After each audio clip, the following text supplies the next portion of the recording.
All right, here we go. You get good? All right, we coming. Don't worry. We're coming. Oh, that's right. Oh, baby. Let's go. Hold on. We got to get the full get up right here. We coming. Stock market's open. We're buying, selling. We're making moves out here. Let's go. Come on. Hold on. Hold on a second. There you go. Let's do this. All right. What time is it? Let's start off. I'm glad you guys did this because we were just arguing about some of the conferences that are out there. Who's the best conference, whose wins are better. I am selling the Pac-12 as the best Power 5 country in the land. Here's why. Over the weekend, we had Oregon State lose to Arizona. Washington State now has lost 4 in a row. Remember, they were a top 25 team. UCLA just barely beat Colorado. Couldn't cover that one. Don't have a quarterback. I'm worried about them losing Dante Moore, by the way. USC almost loses to Cal. Washington has a bad game against Stanford. Now, before you think I'm just bashing and just selling the Pac-12, here's what I want to sell on altogether. The whole which conference, my conference is better than yours. You know what I'm buying? That they're all really similar. When it all breaks down, this has been my case all along with the SEC and everybody else. There's always 1 or 2 teams that can make the playoff. There's a bunch of okay teams in the middle that are going to have surprising upsets and surprising wins. And then there's a couple dogs at the bottom. They're all more alike than we want to admit, but yet we get caught up in, well, the Pac-12 had 8 teams for the first time in history in the top 25. Maybe they're the best Power 5 conference. Don't fall for it every single year. Are you with me on that? Well, yeah, yes. I mean, the math is changing on how many consolidation is going to give us the insane. How are you doing conference power rankings with 18-team conferences? We're already in a new era heading into next year for sure, but I'm with you for sure. All right, speaking of selling, the market's been red lately, so I'm just going to go with a couple sells to start us off. We talked a little bit about this. The Deion Sanders, Pat Narduzzi, I am selling any coach who is throwing his players under the bus, calling them out. Every great coach I ever played for, no matter how bad we played, and it was bad at times, the coach got up there and said it was my fault. I got to do a better job prepping them. I got to call a better game. This is on me. Throwing your players under the bus. And I'll put Pat Narduzzi in there too, who I like a lot. And I think Deion's a good football coach. It is an awful look for you to throw your players under the bus. So I am selling those coaches. I think they need to walk it back. I think they need to clarify what they're doing. So I am selling them. You know what else I'm selling? Dave Dorn. Why is Dave Dorn got to say NC State's not a basketball school? My nephew's there now. I'm like, come on, NC State. What's wrong with NC State basketball? Why can't you be both? Mark Stoops has found a way to make Kentucky both a basketball and a football school. Why you got to throw your basketball program under the bus? Come on, Ben Middlebrooks. I'm buying up some Ben Middlebrooks stock. Watch out for him. Big man coming up this year. All right, so I'm selling them out there. All right, which brings me to some buys because we need to make some purchases. You know what you need to do when you're out there and you're looking to buy something or you're out in the day trading market? You need to learn how to be a closer. Jordan, give it to me. A, B, C. A, always B, B, C, closing. Always be closing. Always be closing. It's not how you start, it's how you finish. And in this case, this player has started strong, and he's only going to get better. I think coming off maybe one of his best performances as the quarterback. Buy me some Jordan Travis for Heisman. Now, get it while it's before it gets too rich. It's already a plus 800, which isn't great value, but he's not even in the top 3 at most books. He's outside of the top 3. Get it now while you can, because statistically, he's going to be in the mix. Their schedule coming up is light at Pitt, and then he's got North Alabama, and then he also has Miami and Florida, 2 big brands that I think he's going to play well against. He already has 24 total touchdowns versus just 2 interceptions in a Heisman race, which is wide open as we've seen. By Jordan Travis, because he could be the last man standing when it's all said and done. So buy up some Jordan Travis in that Heisman stock.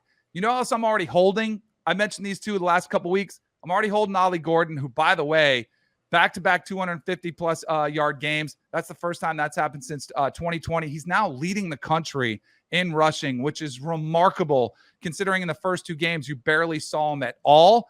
I don't think he can win the Heisman, but I wouldn't put anything past what he's done so far. And Oklahoma State has a huge game in Stillwater this weekend. versus the Oklahoma Sooners. Bedlam for the last time, which brings me to another sell. I'm selling Oklahoma. I'm selling it off now. We saw, and I know it's one game, but we talked about this a little bit before. I am much more bullish on Texas, even though they lost in the Red River rivalry game. I think Texas, when they get Quinn Ewers back, because I think Malik Murphy was a little bit dicey, but I think Quinn Ewers is back before they get to the thick of the schedule and get to the Big 12 title game. And Oklahoma got pushed around, right? I'm selling Dylan Gabriel as the Heisman Trophy stock. Before, I've told you guys, buy when it's low. He dropped to 40-1 odds, which are worse than they were before the Texas game. He was 35-1, and I was mad for not buying it. Do not buy the dip on the Oklahoma Sooners. Very curious to see what happens this weekend in Stillwater. The very last bedlam we'll see for the foreseeable future, selling Oklahoma and Dylan Gabriel. So real quickly on Oklahoma State and that game this weekend, have you seen the Cowboys schedule on the other side of bedlam? Mm-hmm. It's 3 Big 12 newcomers. Mm-hmm. Don't let Oklahoma State win that game, because then we won't be seeing Texas and Oklahoma in a rematch. Then it might be the Cowboys lining it up in Dallas with a chance to win the Big 12 title. And like, you want to talk about some tinfoil hat conspiracy theory, what does the Big 12 want? If it's a part of your future or a part of your past lining up on that first Saturday in December, Cowboys, don't let the Cowboys get frisky in Stillwater, win that game, and then all of a sudden march all the way to the Big 12 title game. It's in the cards. You know who else you won't be seeing? You won't be seeing me and Tom on the show, because we'll be on our own private island with that Oklahoma State 60-1 action, baby. We need Oklahoma State to be drinking coffee, because Danny, who's coffee for? Oh, for closers. That's right. There we go. All right, last one. Little dabble in the futures market. All right, now this is where I got myself into a little bit of trouble, because the futures never close. They close for about 15 minutes from 4:15 to 4:30, and then they're right back open, so you can go 24/7 in the futures market. I think this Bud had a tweet that made me think of this, because I think this is incredible value still, while they're not one of the Power 5 favorites at minus money. Give me Oregon as the Pac-12 champ at plus 100. You can still get plus money on Oregon. I think they showcase they are on a mission. Similar to what we talked about, Oklahoma, Texas, I still think Oregon is the best team, even though they lost against Washington. If they meet Washington again in the Vegas in the Pac-12 championship game, give me Oregon. And then I need you to look up this one for me, Bud, because this one could be even a longer shot. I saw the odds-on favorite to win the American is Tulane. What can I get SMU at?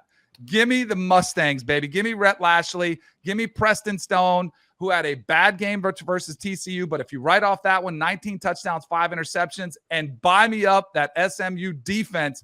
Did you guys know Ohio State and Penn State are number 1 in the country in yards per play? They're giving up less than 4 yards per play. SMU is only giving up 4.1 yards per play. Their defense is legit. They just came off a couple blowouts. The American will be won by SMU. SMU does a really good job identifying personnel in the portal. Like, their hit rate, I think, is pretty damn high. They're plus 175 to win it. It's basically, I don't know. I guess like Memphis and UTSA are certainly still live to win the American, but it's probably going to come down to Tulane and SMU. So I can see that. My Memphis confidence bottomed out with the way that North Texas messed around and nearly won it. I don't think Memphis won that game. I think North Texas lost it. North Texas, I don't know what the hell they were doing not using Rodgers at quarterback in the first couple games this year, but since they've put him in, he's been damn good.